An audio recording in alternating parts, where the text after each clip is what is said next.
No vídeo de agora vamos trazer informações do Flamengo que encara o Grêmio nesse domingo, jogo válido pelo Campeonato Brasileiro, jogo importante, tendo em vista que o Flamengo mantém um planejamento de priorizar o Campeonato Brasileiro. Vai ser a competição que o Flamengo vai dar o grande foco, mas, repito, isso não quer dizer que a Libertadores será colocada de lado. Não, são as duas competições que o Flamengo vai brigar, vai priorizar. Só que agora, em 2025, o Flamengo vai dar o devido valor, pelo menos na visão da diretoria, ao Campeonato Brasileiro. Algo que, por exemplo, no último ano, em 2024, isso não foi feito, porque a antiga gestão priorizou nitidamente a Copa do Brasil e deixou o Campeonato Brasileiro de lado. No vídeo de agora também vamos trazer quais posições o Flamengo, a diretoria do Flamengo, deseja reforçar na janela de transferência no meio da temporada, pensando no Mundial, tá? E na continuidade do ano de 2025. E tem também Ministério da Fazenda suspendendo patrocinador master do Flamengo, casa de aposta. A gente vai falar sobre isso também. Será que o Flamengo vai jogar sem o patrocinador master nesse domingo? E tem estreia da camisa 2 também nesse domingo. Isso tudo e muito mais no vídeo de agora. Mas antes, gostaria de pedir para você se inscrever no canal, soltar o dedo no like, ativar a notificação e compartilhar esse vídeo com os amigos, com as amigas. Assim o canal vai crescendo cada vez mais. Vamos lá. Uma curiosidade aqui. O Flamengo, uma foto que aparece o Léo Ortiz, deu para perceber que lá no CT do Flamengo, na academia do Flamengo, tem uma frase motivacional do Ayrton Senna. E a frase é o seguinte: no que diz respeito ao empenho, ao compromisso, ao esforço, à dedicação, não existe meio termo. Ou você faz uma coisa bem feita ou não faz. Muita gente está publicando como se essa frase tivesse sido colocada esses dias, recentemente. Não. Essa frase já estava lá desde o ano passado, só que em nenhum momento apareceu nenhuma imagem, a gente não sabia, e aparece nessa foto do Léo Ortiz essa semana, e muita gente achando que foi colocada essa semana. Não, essa frase estava lá desde a temporada passada, só para ser justo aqui, para não parecer que foi um movimento de alguém da atual gestão. Não teve isso, já estava lá, tá bom, desde o ano passado. Mas, independentemente, é uma frase bacana demais. Eu, particularmente, embora não tenha acompanhado o Ayrton Senna, porque quando ele faleceu eu tinha apenas 4 anos, nem lembro dele. Eu lembro do dia, tá? Mas não lembro dele. Porém, eu passei a estudar, entre aspas, a vida, a carreira do Ayrton Senna. Eu sou fãzaço da dedicação dele. Eu acho que todo profissional deveria ser dedicado como ele foi à sua profissão. E acabou de sair a lista de relacionados, galera. Vamos lá, já vou emendar nesse assunto. Alexandro, Alan, Ayrton Lucas, Bruno Henrique, Danilo de volta, tá? De Arrascaeta, De La Cruz, Diogo Alves, Eric Pulgar, Everton Cebolinha, Everton Araújo, Varela, Gerson, João Vitor, Juninho, Luiz Araújo, Léo Ortiz, Léo Pereira, Matheus Cunha, Matheus Gonçalves, Michael, Pedro, Plata, Rossi, Wesley. Ou seja, galera, força máxima para pegar o Grêmio. A lista de relacionados do Flamengo. O Danilo, ele não joga desde o dia 22 de fevereiro, galera. Quase 2 meses, né? 60 dias. Vamos botar aí 50 dias que o Danilo é a ausência no Flamengo. A lista de relacionados do Flamengo para pegar o Grêmio. Vocês estão vendo que eu estou fazendo tudo ao vivo aqui, cara. Sou eu que faço, ó. Publicar nas outras redes sociais. Sou eu mesmo. Pronto, publicado. Vamos dar continuidade aqui ao nosso vídeo com as informações. E se o Flamengo não tem desfalque, ou pelo menos não vai poupar ninguém, o Grêmio tem um desfalque, galera. O Christian Oliveira está fora do jogo contra o Flamengo por conta de uma infecção no dente. O uruguai foi atendido pelo departamento médico na manhã deste sábado e teve que tirar o dente. Rapaz, Oliveira recebeu 2 dias de repouso. Volta a treinar apenas na terça-feira. Então, um desfalque aí do Grêmio para pegar o Flamengo. Lembrando que, embora seja lá em Porto Alegre, inclusive a delegação rubro-negra viaja nesse sábado, 4 horas da tarde, para pegar o Grêmio nesse domingo, 5h30, tá? Horário diferente aí, um pouco exótico. Eu acho que o Flamengo é o favorito, porque o Grêmio não passa por um bom momento, pelo contrário, está em crise, a torcida cobrando demais empenho, desempenho dos jogadores. E o Flamengo, para mim, é o grande favorito, até porque vai ter o retorno dos titulares. E por falar nisso, galera, até publiquei um texto nas minhas outras redes sociais. Fim da preparação do Flamengo para pegar o Grêmio. Daqui a pouco, às 16 horas, a delegação viaja para Porto Alegre. Não tem nenhuma crise no Fla por conta da derrota para o Central Córdoba, como muita gente acha ou está tentando emplacar essa narrativa aí. Claro que foi feita uma avaliação sobre o revés para aprender com os erros, mas o entendimento que foi um acidente de percurso essa derrota. De modo geral, o pensamento é que a derrota aconteceu porque a equipe não performou e não porque 3 titulares começaram no banco. Agora é focar no duelo contra o Tricolor Gaúcho para voltar a desempenhar e conquistar os 3 pontos fora de casa no Brasileirão, competição que continua sendo prioridade no Flamengo. E aí tem o retorno do Danilo, que eu considero um retorno extremamente importante. Então acho que o Flamengo chega como favorito para esse duelo aí. Confesso para vocês que ainda não tenho informação se o Pedro será titular, enfim, tendo informação a gente publica aqui. A qualquer momento eu posso publicar essa informação envolvendo o Pedro no time titular ou não. E por falar nisso, galera, time titular e tal, o Flamengo está no mercado aí em busca de reforços, pensando na próxima janela. E é óbvio que a diretoria do Flamengo identificou carências no elenco. Foi uma informação publicada pelo GE, que eu confirmei, e tem 2 janelas aí chegando, tá?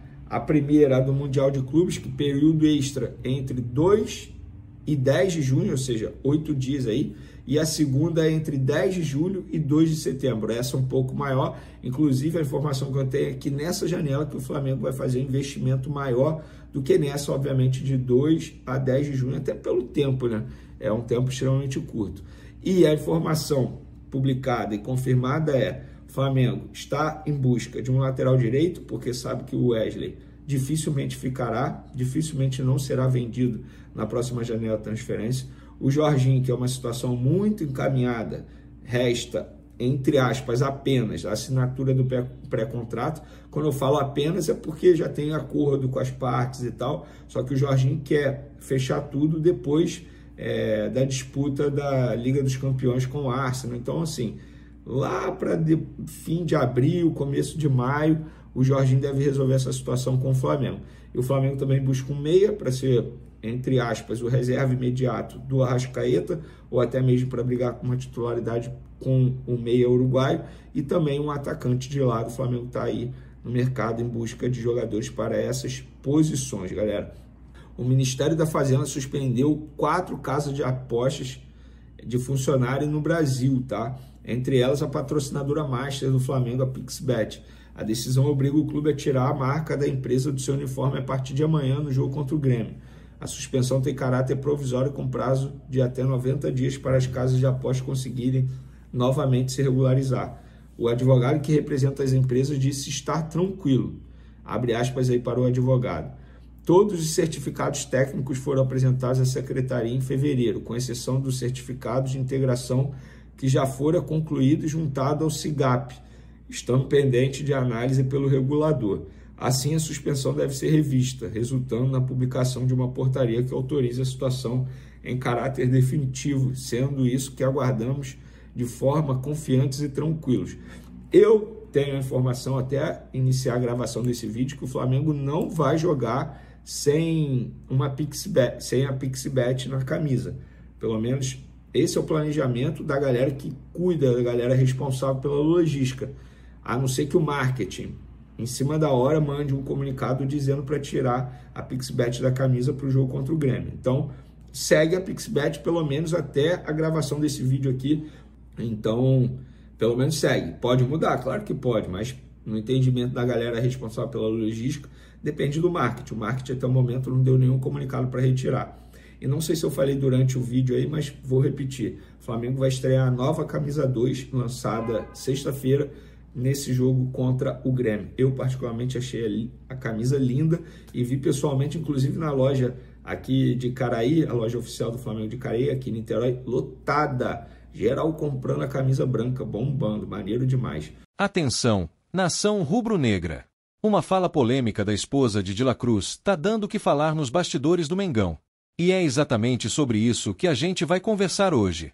Você que tá aí do outro lado precisa saber o que aconteceu, o que foi dito, qual a reação da diretoria e, principalmente, isso pode significar uma saída do jogador do Flamengo ainda esse ano? Calma, respira, porque tem muita coisa pra gente destrinchar. Não é só sobre futebol, é sobre sentimentos, passado não resolvido e, claro, aquele eterno vínculo que alguns jogadores têm com seus estimes. E quando a esposa entra na jogada, a história ganha ainda mais peso. Será que essa entrevista foi só um desabafo sincero ou um aviso velado? E o Flamengo, como reagiu a tudo isso? O vídeo de hoje está recheado de bastidores, análise e uma visão quente do que isso representa para a temporada do Mengão. Fica comigo até o final, porque a resposta da diretoria vai te surpreender. Tudo começou quando Vanessa Britos, esposa do meia de La Cruz, participou do programa Embaixadores do Gol, uma atração esportiva da rádio argentina O Espectador de Esportes. Até aí, tudo tranquilo. Só que, durante a entrevista, ela resolveu abrir o coração de forma bem direta, e isso caiu como uma bomba entre os torcedores do Flamengo. Vanessa falou abertamente sobre sua dificuldade em torcer pelo rubro-negro e reforçou que, para ela e para o marido, o River Plate ainda é a verdadeira casa. Imagina só, enquanto a torcida do Mengão tenta abraçar o uruguaio, a esposa vem a público dizer que não sente paixão pelo clube. Isso mexe, né? A repercussão foi imediata nas redes sociais, com flamenguistas divididos entre quem entendeu a sinceridade da fala e quem viu ali um sinal claro de que De La Cruz pode não estar totalmente comprometido com o projeto do Flamengo. E é aí que a situação começa a ficar mais séria. Durante a entrevista, Vanessa não fez rodeios. Com um tom carregado de emoção e saudade, ela soltou: "Não é um sonho, porque sei que vamos voltar. O River Plate nos deu muito. Para mim, o número 1 sempre será o Galhardo. Temos uma conexão que merecemos e queremos voltar, não sei se agora ou no final do ano, mas em algum momento da vida." Essa fala, por mais sincera que pareça, bateu forte em quem veste o manto sagrado. Não só pela certeza de retorno, mas pela forma como ela se refere ao River como o verdadeiro lar. Isso reacende um sentimento que, dentro do futebol, a torcida conhece bem, o de ser só uma passagem na vida de alguns jogadores. Quando ela diz que não consegue torcer para o Flamengo e que a final da Libertadores de 2019 ainda é uma ferida aberta por causa do gol de Gabigol, aí não tem como não causar revolta. Isso tudo somado faz parecer que, mesmo vestindo a camisa do Mengão, o coração da família ainda está batendo em Buenos Aires. E é aí que mora o incômodo da nação. Mesmo com toda a repercussão entre os torcedores, a diretoria do Flamengo adotou uma postura firme, serena e até surpreendente. Procurado pela reportagem do Bolave Brasil, o clube minimizou totalmente o impacto da fala de Vanessa Britos. A resposta foi direta: "Não foi nada demais, segue." Isso mostra que, internamente, o clube decidiu tratar o episódio como algo pessoal e não como uma crise institucional. É como se o Flamengo dissesse: "Aqui, quem joga é o De La Cruz, e ele está comprometido com o time." Essa postura pode ser interpretada como maturidade por parte da diretoria, que evita dar palco para declarações externas, mesmo que tenham potencial de gerar desgaste com a torcida. Por outro lado, a nação não esquece fácil, e muitos torcedores ficaram incomodados, esperando uma posição mais contundente. Afinal, quando a esposa de um jogador diz que não consegue torcer pelo clube, isso inevitavelmente respinga dentro do vestiário. E por mais que o Flamengo queira blindar o elenco, a verdade é que esse tipo de fala sempre gera barulho nos bastidores. Vanessa Britos não é apenas a esposa de La Cruz, ela é uma figura pública de destaque no Uruguai. Cantora conhecida, com quase 500 mil de seguidores nas redes sociais, ela costuma dividir momentos da vida pessoal e profissional com seu público, inclusive o cotidiano ao lado do meia do Flamengo. Apaixonada por futebol, Vanessa nunca escondeu seu amor pelo River Plate. E esse vínculo vai além da camisa, envolve memórias, conquistas, ídolos como Galhardo e, claro, a própria trajetória de La Cruz, que brilhou no clube argentino antes de desembarcar no Rio. Durante a entrevista, ela ainda revelou um ressentimento que carrega até hoje: a derrota na final da Libertadores de 2019 para o Flamengo. Segundo ela, aquele gol de Gabigol nos acréscimos ainda dói, ainda é uma ferida aberta. E é justamente esse sentimento que, segundo ela, impede que ela sinta qualquer tipo de paixão pelo Mengão. Essa sinceridade toda, embora autêntica, bate diferente para a torcida, que esperava ver um apoio mais caloroso ao clube que investiu pesado no jogador, e que hoje o trata como um dos pilares do elenco. Quando Vanessa diz que não é um sonho, porque sei que vamos voltar, ela escancara algo que muitos torcedores preferem ignorar: o elo de La Cruz com o River Plate nunca foi rompido. O jogador construiu sua história lá, foi lapidado no futebol argentino e ganhou o carinho da torcida portenha, algo que deixou marcas profundas. E por mais que ele hoje defenda o Flamengo com garra, essa sombra do passado segue presente. O que preocupa o torcedor rubro-negro é justamente isso: a sensação de que o Flamengo é apenas uma etapa antes do retorno a um porto seguro emocional e esportivo. Ainda mais quando se fala em Galhardo, figura mítica na história do River, e que, segundo Vanessa, tem uma conexão merecida com o casal. A questão que fica no ar é, se o retorno está nos planos, e não é mais um se, e sim um quando, o quão comprometido está De La Cruz com o projeto do Flamengo a longo prazo. O discurso da esposa, embora pessoal, soa quase como uma antecipação do adeus. E em um clube como o Flamengo, onde a torcida exige entrega total, essa dúvida não passa despercebida. Vale lembrar que o Flamengo não pegou leve quando decidiu tirar De La Cruz do River Plate. Foram cerca de 77,7 milhões de reais investidos na contratação do meia uruguaio, em janeiro de 2024. Um valor alto, que mostra o tamanho da aposta feita pela diretoria. O jogador chegou como um dos principais reforços da temporada, com status de craque, mas enfrentou dificuldades logo de cara. Lesões, adaptação ao estilo do futebol brasileiro e a desconfiança inicial da torcida marcaram os primeiros meses no ninho do urubu. Mas o tempo passou, e com trabalho duro, De La Cruz vem mostrando em campo por que foi tão valorizado. Em 2025, tem sido peça fundamental no esquema de Felipe Luiz. E aí surge o impasse. Como equilibrar o carinho da torcida, o investimento do clube e os sentimentos pessoais que ainda estão ligados ao River? Isso tudo precisa ser avaliado com cautela. Agora, eu quero saber de você, torcedor rubro-negro, o que achou da fala da esposa de La Cruz?